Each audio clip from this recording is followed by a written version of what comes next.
Yop les pilotes, bienvenue sur la chaîne, le slot de Flo. Aujourd'hui, un nouveau format, le 360. On va passer au crible un seul et unique modèle de voiture comparé à la rubrique Comment ça marche, où l'on teste le niveau général d'une catégorie, comme la vidéo précédente sur les RevoSlots. Mais tout de suite, on enchaîne avec l'actualité méca de la semaine. Tout d'abord, n'oubliez pas le Grand Prix de Bahreïn dimanche à 16h10 et on a le calendrier du GP de Formule 1 historique. Il va venir au Paul Ricard, les amis. Je suis désolé pour nos amis de Manicourt et du Nord. Ça fait longtemps que vous l'avez, un peu à nous. Donc, c'est avec plaisir que je vous annonce, si vous n'avez pas vu passer l'info, Grand Prix historique au circuit Paul Ricard, 15 jours avant le GP de Formule 1 moderne, du 10 au 13 juin 2021. J'espère vraiment que les conditions sanitaires le permettront. Et tout de suite, on passe au 360 sur la F1 NSR.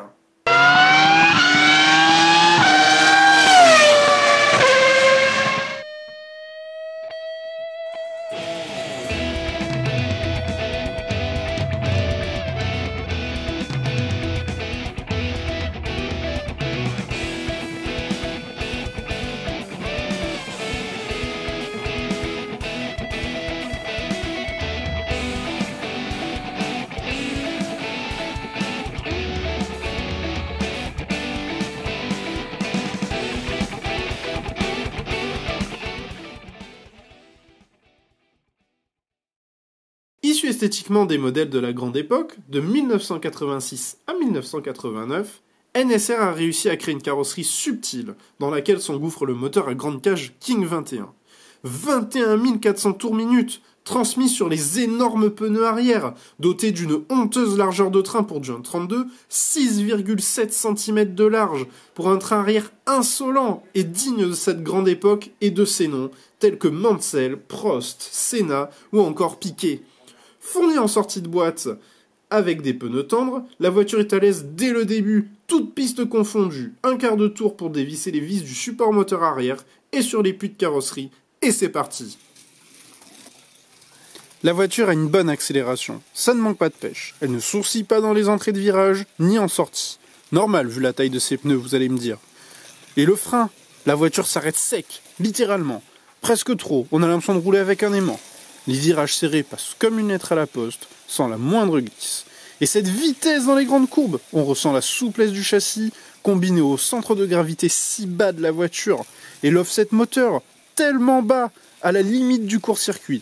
Cette voiture nous donne la sensation qu'on peut attendre d'une Formule 1. Tous ces éléments combinés nous donnent cette sensation d'avoir de l'aérodynamique. Et tout cela dans un bruit très très restreint, pas de claquetis de plastique, juste le moteur et la bande de roulement des pneus qui se déchirent sur chaque accélération. La F1 NSR tient toutes ses promesses. On passe au point presse. Les plus, c'est d'abord un support moteur qui accepte les moteurs à grande cage d'origine, le King 21, ainsi que toute la gamme King de NSR et aussi la gamme Raptor de Sideway. Un support moteur à 5 pivots de vis pour optimiser vos réglages, la présence dans le châssis d'un serre de vis sans tête pour contrôler la hauteur de carrosserie, on soulignera un aspect esthétique réussi malgré le regret d'un personnage un poil trop fin. 4 jantes aluminium, dont les 2 arrières dotées de la technologie Air System pour un grip maximal, comme si on en doutait, et une monture en pneus soft d'origine en sortie d'usine, chose rare chez la concurrence et les modèles précédents.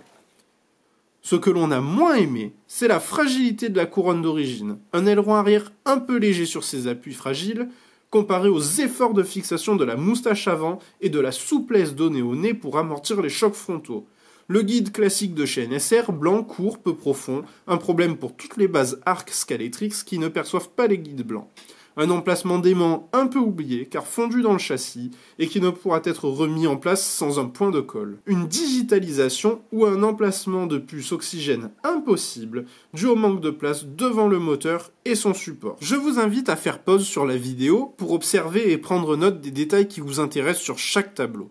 Techniquement, les éléments qui ressortent le plus sont une hauteur de 2,4 cm, un train avant et arrière de 6,7 cm de large, un poids total de 74 grammes et une carrosserie de 12 grammes.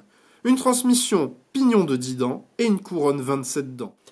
NSR nous a fourni une nouvelle catégorie de voitures surprenante. et comble le vide qu'avait laissé la marque Halslot en arrêtant la production de F1 performante sans aimant. Déjà disponible en 7 couleurs de peinture différentes et plusieurs numéros de dossard, le kit blanc vient s'ajouter aux nouveautés ce mois-ci.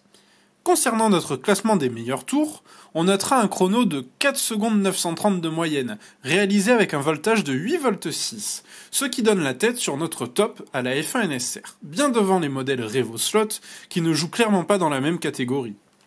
Merci d'être arrivé jusque-là. Je vous invite à suivre l'actualité du slot sur le site internet Slot Car Passion, futur partenaire de la chaîne, et à penser à vous abonner, activer la cloche pour recevoir les futures notifications de vidéos, et à mettre un pouce bleu, parce que n'oubliez pas, devant chaque horizon, il y a un moteur qui gronde.